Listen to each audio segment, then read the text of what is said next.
So I want to introduce you to Aimee Eckley. She's become a dear friend of mine, and in the last year we've been developing the curriculum so that it would be available to you on our Courageous Girls website. I'd like Aimee to share a little bit about her own Courageous Girls group that she started a couple years ago for her own two daughters. Aimee, tell us a little bit about what that's been like for you, the impact for you as a mom as well as for your girls. We are super excited to be starting on our third year of Courageous Girls with our oldest daughter and our first year with our second daughter, who has been anxiously awaiting her turn to be in a Courageous Girls group.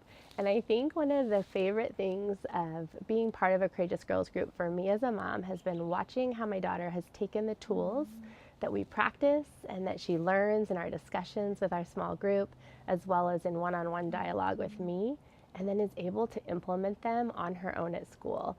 Just as one example, she recently had an experience where she had to stand up for herself to several boys at school, and it was really uncomfortable, and she didn't like the feeling of having to get them in trouble or having to really speak out because she knew that there could be retaliation.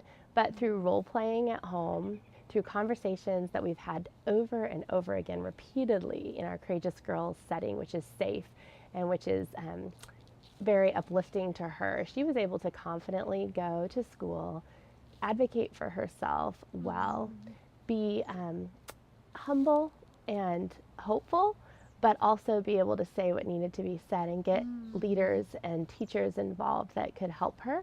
And for me, that was a huge win as a mom, because I'm not there to protect her or to advocate for her in person, but she was able to do that on her own because she was so confident with the tools, many of which she got from Courageous Girls group discussions. So I'm super grateful for that.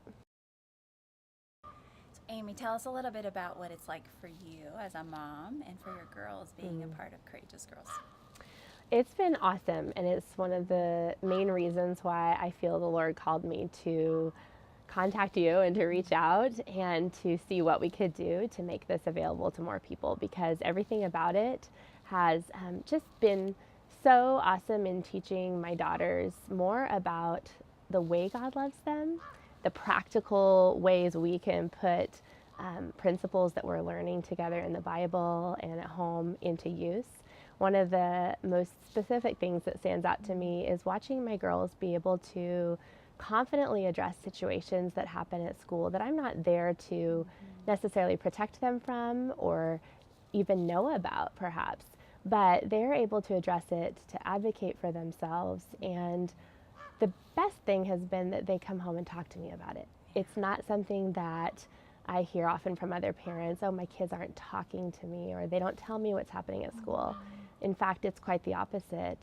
I have daughters who come home and are anxious and eager to tell me how they've both had challenges but also victories in their day. And I feel like that open dialogue between us is not only going to help me have a little glimpse into their life, but it's a protective measure because it allows me to know what's going on, and I can gauge our conversations that we continue to have at home based on what they're needing. And I know that that openness stems from the dialogue and the conversations that we have at our Courageous Girls small group meetings, where we address hard topics together in a safe environment, and then afterwards we get to continue that conversation as a mom and daughter. And obviously it typically goes much deeper than it does during the group discussion, but it opens the door for that conversation to happen, which I think in so many cases as our kids are getting older, they just aren't happening naturally. Those conversations aren't occurring in homes necessarily. And it's such a powerful form of connection for a mother and a daughter to have. And I'm so grateful for it. Thank you so much for taking this leap with me. So we want our Courageous Girls groups to know the value of commitment and to have history together so that we can look and see over a period of time what God has done.